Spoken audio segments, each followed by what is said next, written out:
ကျွန်တော်တို့နိုင်ငံကစစ်ပွဲတွေကိုပါဝင်ပြီးတော့မတိုက်ချင်ဘူးဒါပေမဲ့ဒီနေ့မှာကိုယ့်ရဲ့နိုင်ငံကစစ်မြေပြင်ဖြစ်လာမယ်ဆိုရင်ကျွန်တော်တို့ဘယ်လိုလုပ်မလဲနိုင်ငံရေးဆိုတာကိုကျွန်တော်တို့ကအင်အားကြီးနိုင်ငံတွေရဲ့ကိစ္စပဲလို့ထင်တတ်ကြပါတယ် United States, China, Russia အဲ့ဒီလိုနိုင်ငံကြီးတွေရဲ့ဂျာတွေကပြိုင်ဆိုင်မှုကိုကြည့်ပြီးတော့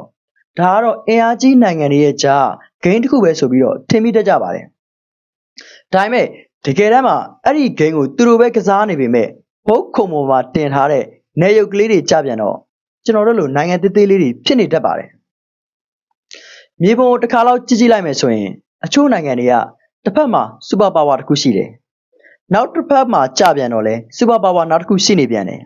အဲ့ဒီလိုစူပါပါဝါတွေကြားထဲမှာကျွန်တော်တို့လိုနိုင်ငံငယ်လေးတွေကပိတ်မိနေတတ်ကြပါတယ်ဥပမာယူကရိန်းဆိုရင်တစ်ဖက်မှာရုရှားရှိတယ်နောက်တစ်ဖက်မှာကြပြန်တော့လဲနေတိုးကရှိနေပြန်တယ်သူတို့ရွေးချယ်လိုက်ရတဲ့အရာကဘယ်ဘက်နဲ့နားလည်မှုယူရမလဲမဟုတ်ဘူးဘယ်ဘက်ကိုနားလည်မှုယူလိုက်ရင်ဘယ်ဘက်ကစိတ်ဆိုးသွားမလဲဆိုတာကိုပါအဲ့ဒီလိုပဲထိုင်ဝမ်ဆိုရင်လည်းတစ်ဖက်မှာ China ရှိတယ်နောက်တစ်ဖက်မှာကြပြန်တော့ United States ရှိတယ်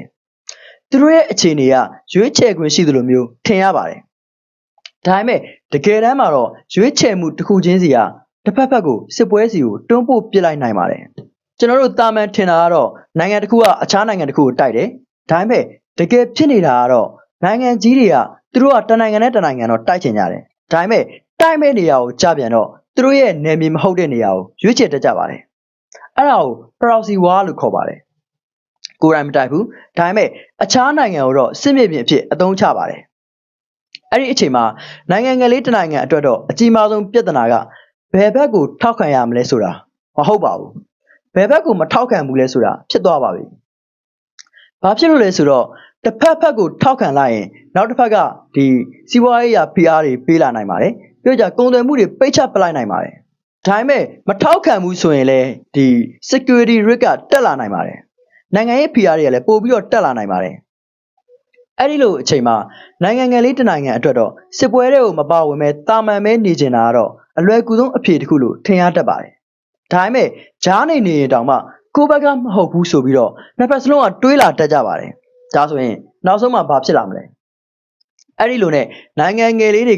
သူတို့မရွေးချယ်ခြင်းတဲ့စစ်ပွဲတွေကိုတဖြည်းဖြည်းနဲ့ဆွဲသွင်းခံလာရတတ်ပါတယ်ဥပမာအာဖဂန်နစ္စတန်ဆိုရင်စူပါပါဝါနိုင်ငံတွေရဲ့စစ်ပွဲအလယ်မှာနှစ်ပေါင်းများစွာကြာအောင်နေခဲ့ရတာပါအဆုံးသတ်မှာတော့နိုင်ငံငယ်လေးတွေကသူတို့မတိုက်ချင်ခဲ့တဲ့စစ်ပွဲတွေကြောင့်မလို့ပဲသူတို့ရဲ့မြေကိုသူတို့ပြန်ပြီးတော့တိဆောက်ခဲ့ကြရပါတယ်ဒီအကြောင်းကိုနားလည်လိုက်ရင်တခုပို့ပြီးတော့သိလာမှာပါနိုင်ငံရေးဆိုတာကမြေပုံတွေပေါ်ကမြင်းချောင်းတွေတည်တတ်မဟုတ်ပါဘူးလူတွေရဲ့တကယ့်လက်တွေ့ဘဝတွေပါပြန်စရာအိမ်မရှိတော့ရတယ်ထမင်းဝိုင်းမှာမိသားစုတွေလူမစုံတော့ရတယ်အလောက်ကန်တွေဆုံးရှုံးသွားရတာတွေဒါတွေကနိုင်ငံရေးဆုံးဖြတ်ချက်တစ်ခုချင်းစီတိုင်းရဲ့ရလဒ်တွေပါဒါကြောင့်မို့လို့နိုင်ငံငယ်လေးတစ်နိုင်ငံအတွက်အရေးကြီးဆုံးမေးခွန်းကဘယ်ဘက်ကိုထောက်ခံမလဲဆိုတာမဟုတ်ဘူးဘလို့နေရင်ကိုယ့်ရဲ့နိုင်ငံလေးရှင်သန်နိုင်မလဲဆိုတာကိုပါအချို့နိုင်ငံတွေကြတော့နိုင်ငံရေးကိုပါနဲ့စွာနဲ့နေထိုင်ကြတယ်တစ်ဖက်နဲ့လည်းကုန်သွယ်တယ်တစ်ဖက်နဲ့လည်းယုံကြည်မှုတည်ဆောက်တယ်တစ်ဖက်ကိုလည်းစိတ်မဆိုးရစေဘူးတစ်ဖက်နဲ့ကြပြန်တော့လည်းမိတ်ဆွေကောင်းတွေအဖြစ်နေထိုင်ကြပြန်ပါတယ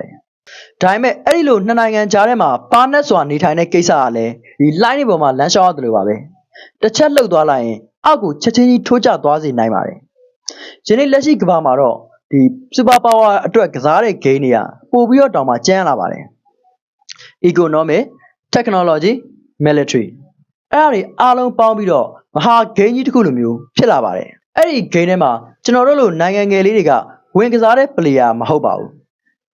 ဝင်ပြီးတော့ကစားခံနေရတဲ့ချကြွေးခံရနိုင်တဲ့နေရုပ်ကလေးတွေပါပဲဒါပေမဲ့အရေးကြီးတာတစ်ခုရှိနေပါတယ်နေရုပ်ကလေးတစ်ရုပ်ကလည်းဂိမ်းပွဲတစ်ခုကိုအဆုံးဖြတ်ပေးနိုင်ပါတယ်သေးငယ်တဲ့နိုင်ငံတစ်ခုကသူတို့ရဲ့ဆုံးဖြတ်ချက်တစ်ခုကြောင့်လဲတကမ္ဘာလုံးရဲ့စစ်ရေးအခြေအနေကိုပြောင်းလဲသွားစေနိုင်ပါသေးတယ်ဒါကြောင့်မလို့နိုင်ငံငယ်လေးတစ်နိုင်ငံဖြစ်နေတာကလည်းပါဝါတအားနည်းနေတာမျိုးတော့မဟုတ်ပါဘူးပို့ပြီးတော့တည်ထားပြီးတော့လှုပ်ဆောင်ရမယ့်အခြေအနေမျိုးပါဘာဖြစ်လို့လဲဆိုတော့ကိုကမတိုက်ချင်ပေမဲ့ဒီနေ့ကိုယ့်ရဲ့မြေကစစ်ပွဲတွေဖြစ်လာနိုင်လို့ပါအဲ့ဒီနေ့ကိုရောက်လာခဲ့ရင်ကျွန်တော်တို့မေးရမယ့်မေးခွန်းကဘယ်ဘက်ကနိုင်ပါလဲဆိုတာမဟုတ်ပါဘူးအဲ့ဒီအချိန်မှာငါတို့အသက်ရှင်လျက်ကြံနိုင်ခဲ့ပါမလားဆိုတာပါပဲ